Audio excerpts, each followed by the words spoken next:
என்கிட்ட ஒரு விஷயம் சொல்லுவாங்க, நீ போய் ஹஸ்பண்டோட சேர்ந்து வாழடி தே, அவரோட போய் சேர்ந்து வாழு தேன்னு சொல்லுவாங்க. அப்ப நான் தனியா இருக்கிறத வச்சு அவங்க பேசுறாங்க. ஒரு சிங்கிளா இருந்தா இவ தப்பானவன் சொல்லி பிளைண்ட் பண்ணிட்டாங்க.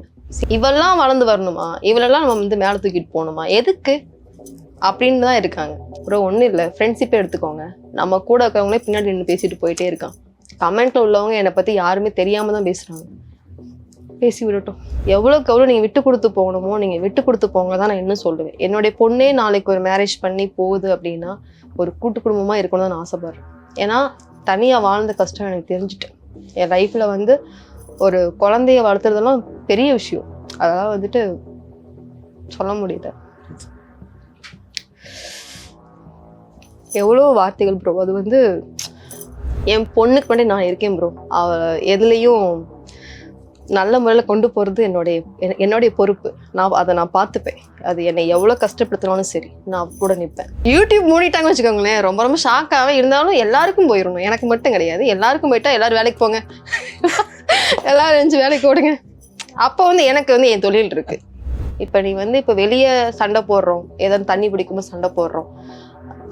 அப்போ வந்து அவர் இங்கே வந்தாருன்னா அவங்களாம் போய் சொல்லுவாங்க. அது அவங்க முன்னாடியே என்னை வச்சு அடிக்கிறது. குடிக்க அவர் நின்று வேடிக்கை தான் பார்த்துட்டு இருந்தார். எனக்கு அப்போ வந்து பண்ணக்கூடாதுன்னு ஒரு தாட்டு. இதுக்கப்புறம் அந்த ஒரு முடிவே எடுக்கக்கூடாது. என் பொண்ணுக்காக வச்சு நான் இருக்கும்னு நினச்சிட்டேன். நம்மளோட பசங்களுக்கு பார்த்தீங்கன்னா ஒரு 40 வயசு வரைக்கும் தான் அந்த பசங்களோட ஆட்டம் எல்லாம். அந்த 40 வயசுக்கு அப்புறம் நீங்கள் போய் உட்காந்து பாருங்களேன், லைஃப் வந்து எவ்வளோ கஷ்டம். நமக்குன்னு ஒரு ஃபேமிலியில் நமக்குன்னு யாருமே இல்லைன்னு வெறுமையாக உட்காந்துருப்பீங்க. ஆனால் பெண்கள் அப்படி கிடையவே கிடையாது, ஓடுவாங்க. அதை இப்போ நான் பண்ணிட்டு இருக்கேன். நிறைய பொண்ணுங்க பார்த்தீங்கன்னா என்கிட்ட, அக்கா நான் உங்களை பார்த்து நான் வீடியோ போட ஆரம்பிச்சேன்னு சொன்னாங்க.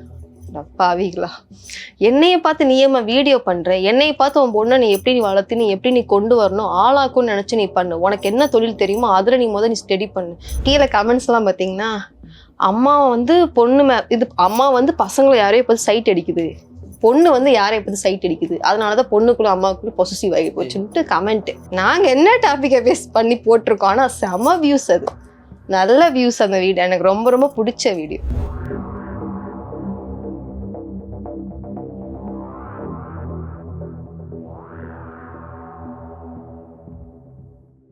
நார்மலா யூடியூபர்ஸோட இன்ஃப்ளூயன்சர்லாம் இருப்பாங்கல்ல, ஸோ அவங்களாம் வந்து கார் வாங்கிட்டாங்க, வீடு வாங்கிட்டாங்க அப்படின்றத ஒரு பொதுவான ஒரு பார்வையாவே இருக்கும். நிறைய ப்ரொமோஷன் வீடியோ பண்ணி சம்பாரிச்சிட்டாங்க அப்படின்னு. ஸோ உங்களோட இன்ஃப்ளூயன்சரா நீங்க இருக்கீங்க, ஸோ உங்களோட இன்கம் என்னவா இருக்கு ப்ரோ? நான் சொல்ல போனா போன மாசம் தான் என் பொண்ணுக்கு ஒரு நகை சீட்டே போட்டிருக்கேன். எதுவும் வாங்கலாம் கிடையாது, நகை சீட்டு இப்பதான் என் பொண்ணுக்கு நான் போட்டிருக்கேன். ஏன்னா ஒரு ஸ்டெடியான ஒரு இன்கம்னா இன்னும் சரியா சொல்ல முடியல என்னால. இப்ப எனக்கு என்னோட யூடியூப்ல பாத்தீங்கன்னா ஃபர்ஸ்ட் பேமெண்ட் 45,000 ரூபா. அதான் என்னுடைய முதல் பேமெண்ட்னா, பெரிய பேமெண்ட்னா அது மட்டும்தான். அதுல வந்து அப்படியே கொண்டு போய் என்னுடைய ஐபோனுக்கு வாங்கினேன். எதுக்காகனா ஐபோன்ல வந்து போட்டிருக்கேன் மாசம் 5,000 ரூபா அதுக்கு வந்து டியூ கட்டிட்டு இருக்கேன். ஏன்னா அது வந்து என்னோட ப்ரொஃபஷனல், என்னோட வேலைக்காக நான் போட்டேன். இப்போ வரைக்கும் அதுக்கப்புறம் வந்து 15 ரூபா தாண்டி நான் வந்து பணம் எடுக்க முடியல. 15 ரூபா ஒரு 20,000 ரூபாய் அந்த மாதிரி வந்துட்டு இருக்கு இப்போ வரைக்கும். அதுதான் அது போக வந்து FB-ல கொடுக்குறாங்க, ஒரு மாசம் விட்டு விட்டு வருது. அது ஒரு 12,000 ரூபாய் வரும். மொத்தமா சேர்த்துனாலே சொல்ல முடியல. அது வந்து ஒரு கரெக்டான ஒரு அமௌண்ட் இல்ல, இது நிலையானதா இல்ல. அது போக ப்ரொமோஷன்ஸ் கிடைக்கும், எப்பயாவது வரும், அந்த மாதிரிதான். கரெக்டான ஒரு பேமெண்ட்டா சொல்ல முடியல எனக்கு. அதனால எனக்கு அதை நம்பினால உள்ள எதுவுமே இறங்க முடியல. நமக்கு இன்கம், கரெக்டான இன்கம் இது நமக்கு வரும்னா தான் நம்ம ஏதாவது பண்ண முடியும். அதுக்காக இப்பதான் ஒரு நகை சீட்டே பொண்ணுக்காக இப்பதான் போட்டிருக்கேன். போன மாசம் தான் போய் போட்டு வந்தேன். மத்தபடி எதுவும் வாங்கல. மகள் பிறக்கிறதுக்கு முன்னாடி வந்து உங்களோட ஸ்கின் டோன் வந்து நல்லாதான் இருந்துச்சு அப்படின்ற மாதிரி சொன்னீங்க. பாப்பா பிறந்ததுக்கு அப்புறம் தான் வந்து உங்களோட ஸ்கின் டோன் வந்து மாறுச்சு. எதனால? அது வந்து நான் வந்து மாநிறமா இருப்பேன் ப்ரோ. இது கூட என்னோட கலர் கிடையாது. நான் எப்படின்னு நல்ல மாநிறமா இருப்பேன். அவருமே என்னோட நிறம் தான், என்னுடைய ஹஸ்பண்ட்.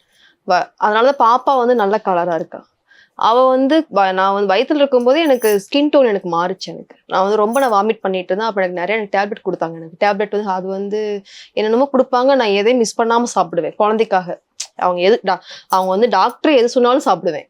என்னோட குழந்தை நல்லா இருக்கணும், அதுக்காகவே சாப்பிட்டு பார்த்தீங்கன்னா ஸ்கின் டோன் ஃபுல்லாக சேஞ்ச் ஆச்சு. நான் வந்து மாத்திரனால தான் சொல்ல மாட்டேன். எனக்கு வந்து ஹார்மோன்ஸ் கொஞ்சம் சேஞ்ச் ஆகும்போது இந்த மாதிரிலாம் இருக்குன்னு சொல்லிட்டாங்க. நான் போய் டாக்டர்கிட்ட போய் கேட்டேன், இல்லைம்மா அவங்களுக்கு வந்து குழந்தை பிறந்ததுக்கு அப்புறம் நார்மல் ஆகிடும், ஸ்கின் டோன் மாறிடும்னு சொன்னாங்க. ஆனால் வந்து வெயில் படுற இடம் மட்டும்தான் எனக்கு பிளாக் ஆச்சு. அப்போ எனக்கு புரியல. எனக்கு சரி அவள் குழந்தைக்கு பிறந்ததுக்கு அப்புறம் நார்மலான்னு பார்த்தா, அவள் பிறந்ததுக்கு அப்புறம் நான் இன்னும் ஓவர் டார்க் ஆகிட்டேன். ஸ்கின் டோன் இப்போ இருந்து கூட நான் அப்புறம் ரொம்ப ரொம்ப டார்க்காக இருந்தேன். அப்போ வந்து எல்லாரும் குழந்தைய தூக்கிட்டு ஏதாவது நான் வெளியே போனா உங்களோட குழந்தையான்னு என்னை ஆச்சரியமா பார்ப்பாங்க. ஏன்னா என் பொண்ணு அவ்வளோ அழகா இருக்கும், நல்லா கலரா இருக்கும். என்னால் அது ரொம்ப நான் ரொம்ப ரொம்ப கஷ்டப்பட்டு இன்னுமே நான் வந்து ஒரு ஃபேஸ் பண்ணுறேன்னா இந்த ஸ்கின் டோன் தான். இது என்னோட நிறமே கிடையாது சொல்ல போனால். இதுக்காக நான் நிறைய செலவு பண்ணிட்டேன். வைஷு பார்த்தீங்கன்னா அப்படியே சேஞ்ச் ஆச்சு. இதுக்கான ஒரு ட்ரீட்மெண்ட் இன்ன வரைக்கும் எனக்கு சரியாக எதுவுமே எனக்கு அமையவே இல்லை. இன்னுமே அமையல. எதனாலன்றது தெரியல. கேட்டா வந்து வெயில்னால சொல்றாங்க, வெயிலுக்கு போகக்கூடாதுன்னு சொல்றாங்க. இப்போதைக்கு நான் ஒரு சன்ஸ்கிரீன் போடுவேன். இப்பதான் லைட்டா ஏதாவது இப்போ நம்ம ஈவெண்ட்டுக்குலாம் கூப்பிடுறதுனால கொஞ்சம் லைட்டா ஏதாவது மேக்கப் பண்ணலாம்னு இப்பதான் பண்றேன். இதுக்கு முன்னால எதுவுமே பண்ணவே மாட்டேன். ஸ்கின் டோனுக்கு எதுவுமே போட மாட்டேன். அதனால அப்படியே மாறிடுச்சு. அது பாத்தீங்கன்னா நல்லாவே தெரியும் கையிலே இருக்கு. அதுதான் அப்படிதான் மாறுச்சு. வாய்ப்புகள், சினிமா வாய்ப்புகள் சொல்லலாம், இல்லாட்டி நிறைய இப்ப யூடியூபர்ஸ்ல வந்து வாய்ப்பு கொடுக்கலாம். அந்த மாதிரி வாய்ப்புகள் என்ன மாதிரி வருது உங்களுக்கு? வந்திருக்கு தம்பி. இப்ப நான் வந்து அதிகமா வந்து ஒரு ஷார்ட் ஃபிலிம் பண்ணியிருக்கேன். அதிகமா சொல்ல முடியாது, ஒரு 4-5 பண்ணியிருக்கேன். அதுல வந்து அவார்டு வாங்குறதுக்காகலாம் அதெல்லாமே போயிருக்குன்னு சொல்றாங்க. அப்புறம் வந்து நிறைய சாங்ஸ் பண்ணியிருக்கேன். நிறைய சாங்ஸ்னா வந்துட்டு எல்லாமே வந்து பார்த்து தான் பண்ணுவேன். எல்லாத்துக்கும் போய் பண்ணிட்டு வர மாட்டேன். எனக்கு அதுல ஒரு மெயினான ஒரு ரோல் இருக்கும். மெயினானா நான் ஹீரோயின்லாம் நான் எதிர்பார்க்க கிடையாது. எனக்குன்னு ஏதோ ஒரு ரோல் மெயினா இருந்தா எனக்கு பண்ணணும்னு நினைப்பேன். ஒரு அம்மா விஷயம் அப்படின்னு சொன்னாங்கன்னா கண்டிப்பா நான் பண்ணி கொடுத்துருக்கேன். பட வாய்ப்புன்னு பார்த்தீங்கன்னா எனக்கு ஒரு அம்மா சாங் பண்ணின்னு சொன்னீங்களா, அதுக்கப்புறம் எனக்கு ஒரு பட வாய்ப்பு எனக்கு வந்துச்சு. எனக்கு சலீம் பட அதோட டைரக்டர் சார் தான் என்னை வந்து கூப்பிட்டு வச்சு பேசினாங்க. அது நெக்ஸ்ட் படம் வந்து பண்ணும்போது சொல்றமான்னு சொல்லியிருக்காங்க. ஆனா சொல்லி 8 மாசம் பக்கம் ஆச்சு. சார் இதை நீங்க பாருங்க சார் அந்த மாதிரிதான். அப்போ வந்து ஏன்னா அதுலயும் ஒரு அம்மா தான் சொல்லியிருக்காரு. எனக்கு வந்து அந்த ஒரு கேரக்டர் நல்லா இருக்குமா, என்னுடைய பாட்டு வந்து அவங்க எல்லாம் பார்த்திருக்காங்கன்றது எனக்கு ஒரு பெரிய விஷயம். அதை வச்சுதான் எனக்கு எடுத்தாங்க. அந்த அம்மா சாங்க்கு அப்புறம் தான் என்னுடைய லைஃபே கொஞ்சம் சேஞ்சே எனக்கு ஆச்சு. எனக்கு வந்திருக்கு. ஆனா இப்போ வரைக்கும் இன்னும் உள்ள எதுவும் கமிட் ஆகல. இப்போ நீங்க சோசியல் மீடியாக்குள்ள வந்ததுக்கு அப்புறம் அந்த சோசியல் மீடியா இன்ஃப்ளூயன்சர் பேஸ்ல இருக்கக்கூடிய ஃப்ரெண்ட்ஸ் இருப்பாங்கல்ல, ஸோ அவங்க எல்லாம் என்ன மாதிரி உங்களுக்கு பேசுறாங்க? என்ன மாதிரியான ஃப்ரெண்ட்ஸ் எல்லாம் இருக்காங்க உங்களுக்கு? உண்மையான ஃப்ரெண்ட்ஷிப்பா அப்படின்லாம் எனக்கு சொல்ல தெரியல சார். எல்லாமே இன்ஃப்ளூயன்சர்லாம் எப்படி இருக்காங்கன்னு எனக்கு சொல்ல தெரியல. நான் ஒருத்தி மட்டும் சொல்லுவேன். அவங்க வந்துட்டு மதுரையில இருக்கா, என்னுடைய ஃப்ரெண்டு. அவ பேர் வனிதா. நாங்க வந்து பார்த்துப்போம், பேசிப்போம். ஏன்னா அவளும் ஒரு ரொம்ப ஸ்ட்ரகிள் பண்ணி ஒரு லைஃப்ல வாழ்ந்துட்டு இருக்கா. இப்போ நல்லா இருக்கா. எனக்கு அவ தான் எனக்கு ரொம்ப ரொம்ப பிடிக்கும். ஏன்னா என்னோட லைஃப்பை பார்க்குற மாதிரி இருக்கும் அவளை பார்த்தா. ஆனா இன்னைக்கு நல்லா இருக்கா. அதனால வந்து எனக்கு அவளை தவிர வந்து உண்மையா எனக்கு சொல்ல தெரியல. எனக்கு அவ வந்து யார் என்ன சொன்னாலும் சரி, அவ வந்து என்கிட்ட நீ போயிட்டு இருக்கிற பாதை கரெக்டா இருக்கு, போய்கிட்டே இரு, அவ்வளவுதான். எனக்கு அது ஒண்ணு சொல்லுவா. ஆனா மத்தபடி எல்லாரும் பழகுறாங்கன்னா ஃபாலோஸ் பேஸ் பண்ணி தான் வந்து சில பேர் பழகுறாங்களோன்னு எனக்கு ஒரு பக்கம் தோணுது. எனக்கு அப்படிதான் தோணுது. எனக்கு சடனா எனக்கு பாக்குற யார் தப்பா எடுத்துக்காதீங்க மக்களே, உங்களுக்கும் தெரியும். புரியுது. ஒரு ஆண் வந்து ஒரு சோசியல் மீடியா பேஜை கிரியேட் பண்ணி அவர் ஒரு இன்ஃப்ளூயன்சர் ஆனா அவர் எதிர்கொள்ற பிரச்சனை வந்து கம்மியா தான் இருக்கும். ஆனா ஒரு பெண் வந்து தனியா வந்து இது பண்றாங்கன்னா அவங்க எதிர்கொள்ற பிரச்சனை வேற தான் இருக்கு. ஸோ வந்து உங்களுக்கு இதுல டிஃபரன்ஸ் எப்படி? ஏன்னா எல்லாருமே சோசியல் மீடியா இன்ஃப்ளூயன்சர் தான். ஆனா பெண்களுக்கு மட்டும் அதிகமான கமெண்ட்ஸா இருக்கட்டும் சரி, அதிகமான வன்மமா இருக்கட்டும் சரி, ஏன் இப்படி கொடுக்குறாங்கன்றது தோணுச்சு அவங்களுக்கு? தெரியல. என்னை நிறைய பேருக்கு பிடிக்க மாட்டேங்குது. எனக்கு நல்லா வியூஸ் போகுது, ஆனால் லைக் பண்ண மாட்டேங்கிறாங்க. அதுதான் விஷயம். அவ்வளோ வியூஸ் கொடுக்குறாங்க. எனக்கு இன்ஸ்டாலேருந்து எனக்கு அப்படியே வியூஸ் அள்ளி கொடுக்குறாங்க. லைக் பண்ண மாட்டுறாங்க. தெரியல, வன்மம். இவெல்லாம் வளர்ந்து வரணுமா, இவளெல்லாம் நம்ம வந்து மேலே தூக்கிட்டு போகணுமா, எதுக்கு அப்படின்னு தான் இருக்காங்க. என் கூட வந்து டக்குன்னு உட்காந்து பேசி பாருங்களேன், நான் அவ்வளோ ஃப்ரெண்ட்லியாக பேசுவேன். என் கூட எல்லாம் டக்குன்னு எல்லாரும் மிங்கிள் ஆவாங்க. அப்படிதான் நான் வந்து என்னோட பேச்சு அப்படிதான் இருக்கும். ஆனால் அது நிறைய பேருக்கு வந்து தூரம் நின்று பார்க்குறாங்க. ப்ரோ ஒன்றும் இல்லை, ஃப்ரெண்ட்ஷிப்பே எடுத்துக்கோங்க. நம்ம கூட இருக்கிறவங்களே பின்னாடி நின்று பேசிட்டு போயிட்டே இருக்கான். கமெண்ட்ல உள்ளவங்க என்னை பற்றி யாருமே தெரியாமல் தான் பேசுகிறாங்க. பேசி விடட்டும், ஒன்றும் பண்ண முடியாது. நம்மளோட ஃப்ரெண்ட்ஸுங்களே இப்போ நமக்கு யாரும் உண்மையாக கிடையாது. எனக்கு யாரும் உண்மையாகவே கிடையாது, இல்லவே இல்லை. எனக்கு பின்னாடிலாம் பேசிட்டு தான் இருக்காங்க, நல்லா பேசிகிட்டு இருப்பாங்க. திடீர்னு பார்த்தீங்கன்னா என்னை பற்றி அவங்க பேசினா எனக்கு இன்னொருத்தவங்களையும் எனக்கு காதுக்கு வந்துடும். நான் போய் கேட்கவே மாட்டேன். பேசுறியா, பேசிட்டு போ. எனக்கு நான் அதை போய் யார்ட்டுமே வந்து என்ன இப்படி பேசினேன்னு நான் கேட்டதே கிடையாது. நான் விலகிடுவேன். நீ வந்து இவ்வளவுதான். அதுக்கப்புறம் அவங்களும் ஏன் என்கூட பேச மாட்டேன்னா எனக்கு டைம் இல்லம்மான்னு முடிச்சுட்டு வந்துட்டே இருப்பேன். ஆனா அதையும் சொல்லுவாங்க, அவளை பெரிய ஆள், பெரிய மாதிரி பண்ணுவா அப்படிலாம் பேசுவாங்க. இன்னும் பேசிதான் இருக்கிறாங்க. பேசிட்டே இரு, நீ பேசிட்டே இரு. அப்படிலாம் இருக்கும்போது எனக்கு கமெண்ட்ல இருக்கிறவங்க என்னை யாருன்னே தெரியாது. அவங்கள ஏதோ நான் வீடியோ பண்றேன், இவ வந்து வளரக்கூடாது, இவளை நம்ம பேசணும்னு தான் நீங்க பேசுங்க. என்கிட்ட ஒரு விஷயம் சொல்லுவாங்க, நீ போய் ஹஸ்பண்டோட சேர்ந்து வாழுடி அவரோட போய் சேர்ந்து வாழு தேன்னு சொல்லுவாங்க. அப்ப நான் தனியா இருக்கிறத வச்சு அவங்க பேசுறாங்க. ஒரு சிங்கிளா இருந்தா இவ தப்பானவன்னு சொல்லி பிளைண்ட் பண்ணிட்டாங்க. சிங்கிளா இருந்தா, ஆனா நான் சிங்கிளா இருந்துதான் இப்ப நான் ஜெயிச்சிட்டு இருக்கேன். இது நான் வந்து தனியா தான் பொண்ணுங்க வாழணும் நான் சொல்லவே மாட்டேன். அது எவ்வளவு பெரிய கஷ்டம்னு எனக்கு தெரியும். எனக்கு பெண்கள்லாம் வந்துட்டு எவ்வளோக்கு எவ்வளோ நீங்கள் விட்டு கொடுத்து போகணுமோ நீங்கள் விட்டு கொடுத்து போங்க தான் நான் இன்னும் சொல்லுவேன். என்னுடைய பொண்ணே நாளைக்கு ஒரு மேரேஜ் பண்ணி போகுது அப்படின்னா ஒரு கூட்டு குடும்பமாக இருக்கணும்னு நான் ஆசைப்படுறேன். ஏன்னா தனியாக வாழ்ந்த கஷ்டம் எனக்கு தெரிஞ்சுட்டேன். என் லைஃப்பில் வந்து ஒரு குழந்தைய வளர்த்துறதெல்லாம் பெரிய விஷயம். அதாவது வந்துட்டு சொல்ல முடியல. எவ்வளோ வார்த்தைகள் ப்ரோ. அது வந்து நான் எப்பயுமே நான் வெளியே போனேன்னா நான் நீட்டாக தான், நான் சாரி நான் எது வாங்கினாலும் சரி நான் நீட்டாக தான் போவேன். எனக்கு பின்னாடி நிறைய பேசுறாங்க. ஒரு அன்புக்காக நிறைய நான் ஏமாந்துருக்கேன். பொய்யான அன்பு இன்னுமே லைஃப்ல அனுபவிச்சுட்டு இருக்க ஒரு வலி. சரி, பாப்பாக்கு நீங்க அட்வைஸ் கொடுக்குறாங்க, என்ன கொடுப்பீங்க? யாரையும் நம்பாதன்னு, நம்ம எல்லாமே நம்பிதான் வாழ்ந்தாகணும். எல்லாமே சொல்லலாம், யாரையும் நம்பாதன்னா முடியாது. அது நம்ம வந்து பேச்சுவாக்கில் சொல்லிட்டு போயிடுவாங்க, யாரையும் நம்பாத அப்படின்னு சொல்லிட்டு போயிடலாம். அப்பப்போ சுச்சுவேஷன் பார்த்தீங்கன்னா அது யாரையும் நம்பிதான் ஒரு பக்கம் நம்ம ஒரு ஆட்டோலேயே போறோம்னா நம்ம நம்பிதான் ஏறி உட்காடுறோம். அங்க வந்து நீ வந்து கரெக்டா இரு, யார்கிட்டையும் அன்வான்டா நீ பேசாத. உங்ககிட்ட பேசினா கூட வந்து கரெக்டா ஒரு வார்த்தையில பதில முடிச்சுடு. இப்போ வந்து உங்க அம்மாவை தெரியும்னு சொல்லி உன்னை யாராவது கூப்பிட்டாலும் சரி, எதுனாலும் சரி. என் பொண்ணு நல்ல தைரியமான பொண்ணுங்க. என் பொண்ணுக்குள்ள யாரும் எதுவுமே பண்ணவே முடியாது. ஏன்னா அது ரொம்ப ரொம்ப தைரியமான பொண்ணு. அது வந்து என்கிட்டதான் அது குழந்தை. ஆனா எங்கெங்க எப்படி இப்படி பேசணுமோ அங்க பட்டு மூஞ்சிக்கு நேரம் பேசிட்டு வந்துடும். எனக்கு அதுவே நான் அப்படிலாம் இல்லவே இல்லை. ஆனா வந்து என் பொண்ணு அப்படி இருக்கு. பட்டு மூஞ்சிக்கு நேரம் எனக்கு உங்களுக்கு பிடிக்கலைங்க, இது என்ன ட்ரெஸ் அப்படி டக்கு டக்குன்னு மூஞ்சிக்கு நேரம் பேசிட்டு வந்துருவா. பாப்பா பேசாத பாப்பா, என் மனசுல படிச்சு நான் சொல்லிட்டு வந்துட்டேன் அது அப்படின்னு சொல்லும். ஆனா அது எல்லா இடத்துலயுமே சொல்லும் போது கொஞ்சம் கஷ்டமா இருக்கும். என் பொண்ணுக்கு மட்டும் நான் இருக்கேன் ப்ரோ. அவ எதுலையும் நல்ல முறையில கொண்டு போறது என்னுடைய பொறுப்பு. அதை நான் பார்த்துப்பேன். அது என்னை எவ்வளவு கஷ்டப்படுத்தினாலும் சரி நான் கூட நிற்பேன். சென்னை வந்ததுக்கு அப்புறம் வந்து நிறைய பிளான்ஸ் தான் இருக்கும், நம்ம வாழ்க்கையை இப்படிதான் கட்டமைச்சு வாழணும் அப்படின்ட்டு. ஸோ அந்த மாதிரி என்ன மாதிரி திட்டங்கள்லாம் வச்சிருக்கீங்க? திட்டங்கள் ஒன்றும் இல்லை ப்ரோ. இப்போ நான் இருக்கிற ஊர் பார்த்தீங்கன்னா நமக்கு திருநின்ற ஊர் ரொம்ப சூப்பரா இருக்கு. எனக்கு ரொம்ப ரொம்ப பிடிச்சிருக்கு. சொல்லப்போனா இங்க கொஞ்ச நாள் இருந்துட்டு நம்ம ஊர் பக்கம் ஓடி போயிடலாம் அப்படின்னு தான் நினைச்சிட்டு தான் வந்தேன் திருப்பூர். இங்க நான் வரும்போது நான் இருக்கிறது பார்த்தீங்கன்னா நான் திருநின்ற ஊர்ல இருக்கேன். ஊர் எனக்கு ரொம்ப ரொம்ப பிடிச்சி போச்சு. இங்க ஏதாவது ஒரு இடம் வாங்கி ஒரு வீடு கட்டணும்னு எனக்கு ஒரு ஆசை. அது நடக்கும். Thank you bro. தெரியல, அதுக்கான முயற்சிகள் எல்லாம் பண்ண கிடையாது. ஏதோ ஒரு பக்கம் ஓடிட்டு இருக்கு ப்ரோ. இன்னும் நம்ம சேமிப்புன்னு சொல்லி இன்னும் ஒன்றும் எடுத்து வைக்கல. இப்பதான் பாப்பாக்கு இப்பதான் ஸ்டார்ட் பண்ணியிருக்கேன். எனக்கு ஒரு 1 இயர்க்குள்ள என் பொண்ணுக்கு ஏதாவது ஒரு நகை எடுத்து போகணும்னு எனக்கு ஒரு ஆசை. அது மட்டும் நிறைவேறினா எனக்கு இப்போதைக்கு அது போதும். ஆனா ஆசைகள் இருக்கும். ஆசைகள் இல்லாத மனுஷன் யாருமே கிடையாது. எனக்கு ஆசை இருக்கு, வீடு வாசல் கட்டணும், நகை நட்டு போகணும், எல்லாம் ஆசையெல்லாம் இருக்கு. என்னால முடிஞ்சது. இப்போ வந்து நான் ஒரு இன்கம் எடுக்கிறேன்னா அதை நான் சொல்லக்கூடாது. இன்கம் எடுக்கிறேன் அப்படின்னா யாருக்காவது ஹெல்ப் பண்றது பண்ணணும். அது ஏன்னா எனக்கு இவங்கனாலதான் நான் நல்லா இருக்கேன். சோசியல் மீடியானாலதான் நான் இப்ப நல்லா இருக்கேன். அப்படி இருக்கும்போது கஷ்டப்படுறவங்களுக்கு கண்டிப்பா ஏதாவது செய்யணும்னு எனக்கு உள்ளுக்குள்ள இருக்கு. ஆனா இதையும் வந்து ட்ரோல் பண்ணுவாங்க. எனக்கு அந்த ஒரு எண்ணம் இருக்குன்றது எனக்கு ஒரு பெரிய விஷயம். உனக்கு அந்த எண்ணம் இருந்தா நீ போய் பண்ணு, அவ்வளவுதான். நீங்க ஸ்டார்டிங்ல டிக்டாக்ல தான் வந்து வீடியோஸ் எல்லாம் போட்டுக்கிட்டு இருந்தீங்க அப்படின்றப்ப ஒரு கட்டத்துல வந்து டிக்டாக்க பேன் பண்ணிட்டாங்க அப்படின்றப்ப இல்ல நம்மளுக்கு இருந்த ஒரு வாய்ப்பும் போயிருச்சு அப்படின்ற மாதிரி இருந்துச்சு அவங்களுக்கு? வாய்ப்பா எனக்கு மட்டுமா போச்சு? எல்லாருக்கும் தானே போச்சு. அதனால எனக்கு ஒரு பிரச்சனையுமே இல்லை. எனக்கு டிக்டாக் வந்து போனதுனால எனக்கு ஒரு பிரச்சனையுமே இல்லை. இன்னைக்கு வந்து டிக்டாக் போக போகுது, எல்லாரும் போயிட்டு என்ன இன்ஸ்டால வந்து ஃபாலோ பண்ணுங்க. என்கிட்ட இப்போ இன்ஸ்டாகிராமே கிடையாது.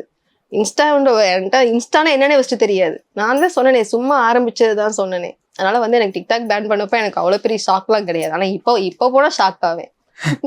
இப்ப இன்ஸ்டாகிராம் யூடியூப் மூடிட்டாங்கன்னு வச்சுக்கோங்களேன், ரொம்ப ரொம்ப ஷாக் ஆகும். இருந்தாலும் எல்லாருக்கும் போயிடணும், எனக்கு மட்டும் கிடையாது. எல்லாருக்கும் போயிட்டா எல்லாரும் வேலைக்கு போங்க, எல்லாரும் 5 வேலைக்கு ஓடுங்க.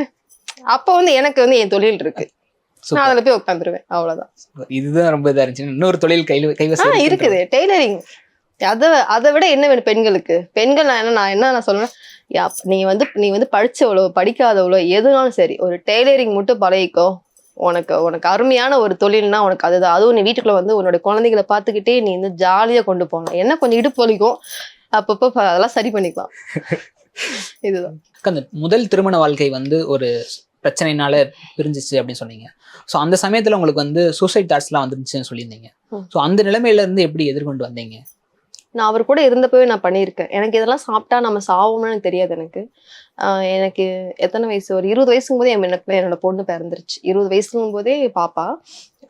அவரோட இருக்க ஒரு பழக்கம் என்னன்னா, அடுத்தவங்களோட பேச்சை கேட்டுதான் ரொம்ப என்னை வந்து பேசுவார். இப்ப வெளியே சண்டை போடுறோம், ஏதாவது தண்ணி பிடிக்கும்போது சண்டை போடுறோம், அப்ப அவர் இங்க வந்தாருன்னா அவங்கெல்லாம் போய் சொல்லுவாங்க. அது அவங்க முன்னாடியே என்னை வச்சு அடிக்கிறது. அதெல்லாம் பண்ணதுனால ஒரு டைம் போயிட்டு பெனாயில் எடுத்து குடிச்சிட்டேன். எனக்கு அது குடிச்சா செத்து போயிடுவாங்கன்ற தாட்ல தான் போய் குடிச்சேன். ஆனா அது குடிச்சா சாக மாட்டாங்கன்றது எனக்கு அப்பதான் தெரியும். அது போய் எந்த ஒரு பதட்டத்துல போய் பண்ணனே தெரியல ப்ரோ. குடிக்க அவர் நின்று வேடிக்கை தான் பார்த்துட்டு இருந்தாரு. சும்மா ஆக்டிங் பண்றான்னு நினைச்சிட்டாரு. ஆனா குடிச்சிட்டு தூக்கி அந்த பாட்டில் தூக்கி அப்படிதான் வீசினேன். அதையும் பார்த்துட்டு தான் இருந்தாரு. அது நீங்க பெனாயில் குடிச்சிங்கன்னா வாமிட் வரும், மயக்கம் வருமே தவிர சாக மாட்டீங்க. அப்படிதான் வந்து டாக்டர் உன்னோட வாய் எனக்கு கக்குசாமா, நீ ஏமா போய் பெனாயில குடிச்சோன்னே என்னை வந்து திட்டினாங்க. அப்போ வந்து என் பொண்ணு வந்து நான் பார்த்த பார்வை பார்த்தீங்கன்னா அது ஒரு மாதிரியா நின்றுட்டு இருந்துச்சு. அப்போ வந்து நான் செத்து போயிட்டு இந்த பொண்ணை யாரு பாப்பான்னு எனக்கு நான் அப்படி படுத்திருக்கும் போது என் பொண்ணு அங்கே நின்றுட்டு இருந்துச்சு. அதுதான் எனக்கு அப்போ வந்து பண்ணக்கூடாதுன்னு ஒரு தாட்டு. இதுக்கப்புறம் அந்த அந்த அந்த ஒரு முடிவே எடுக்கக்கூடாது, என் பொண்ணுக்காகவாச்சும் நான் இருக்கும்னு நினைச்சிட்டேன்.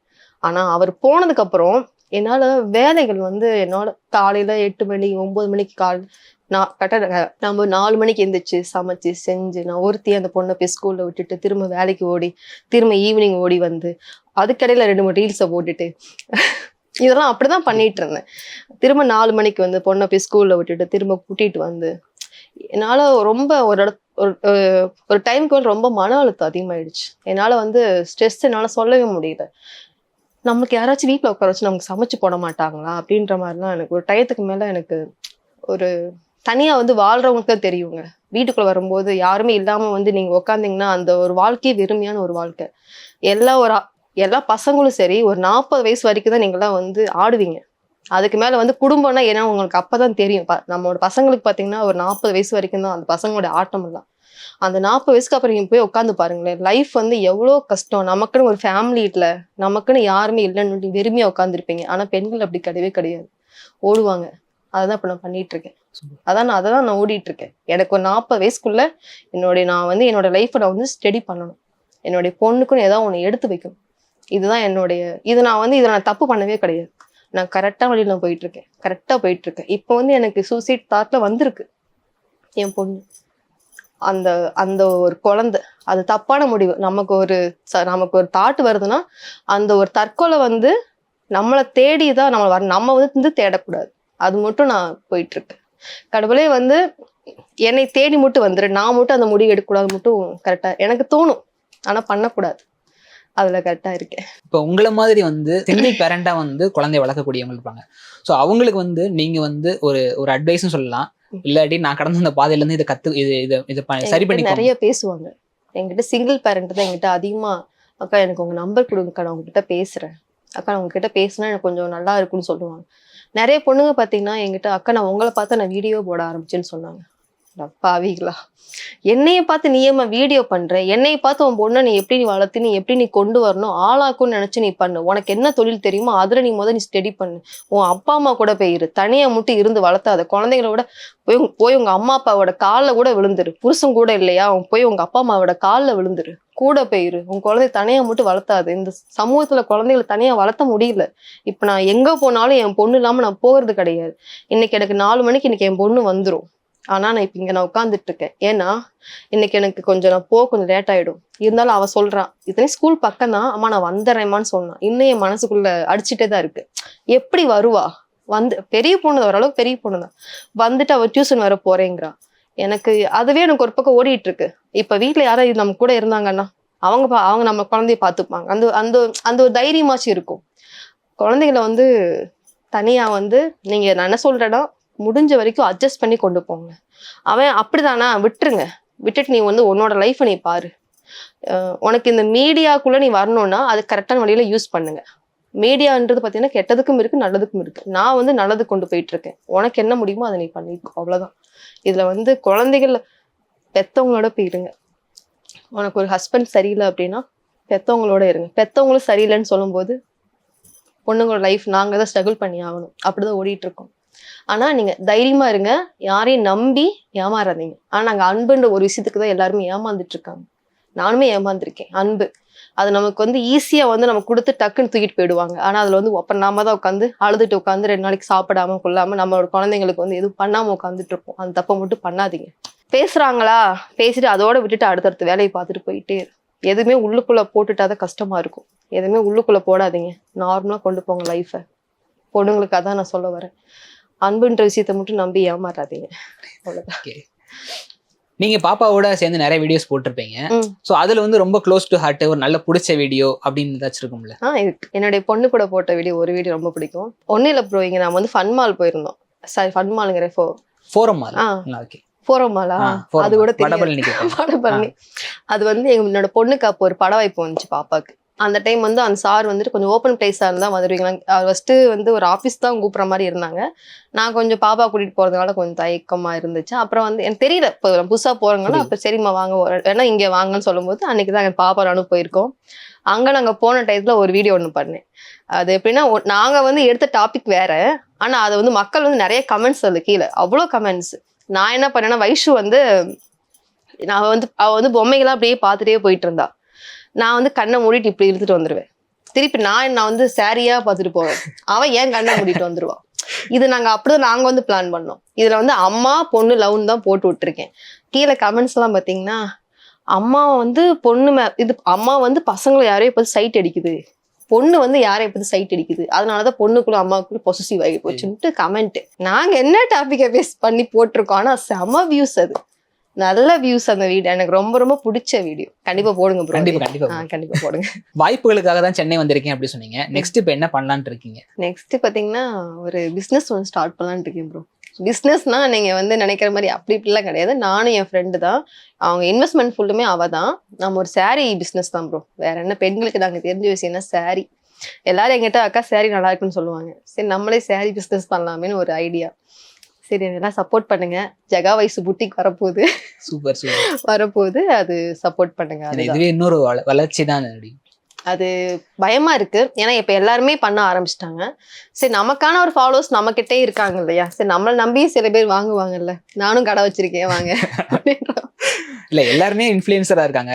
நம்மளுக்கு வருவாங்களான்னு தெரியாது. ஆனா இப்போ ஒரு ஃபாலோவர்ஸ் இருக்காங்க. அந்த மாதிரி அதுவும் நடக்கும். உங்களோட வீடியோஸ் எல்லாம் பாக்குறப்ப வந்து இந்த பரமேஸ்வரி அப்படின்னு ஒரு இன்ஃப்ளூயன்சர் இருக்காங்க. சோ அவங்க கூட வந்து உங்களோட நட்பு எப்படி இருக்கு?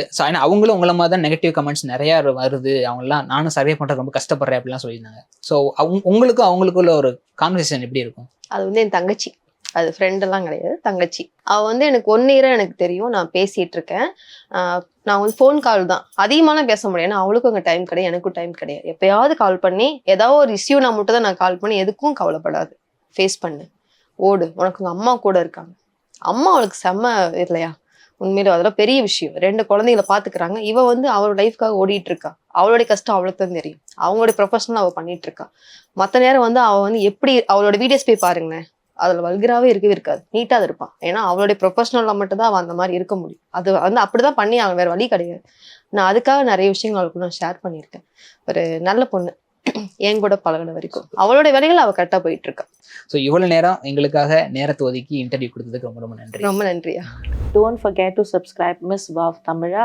சப்ஸ்கிரைப் பண்ணுங்க, எல்லா வீடியோஸும் லைக் பண்ணுங்க, உங்களுடைய கமெண்ட்டை கமெண்ட் செக்ஷன்ல ஷேர் பண்ணுங்க. Thank you so much.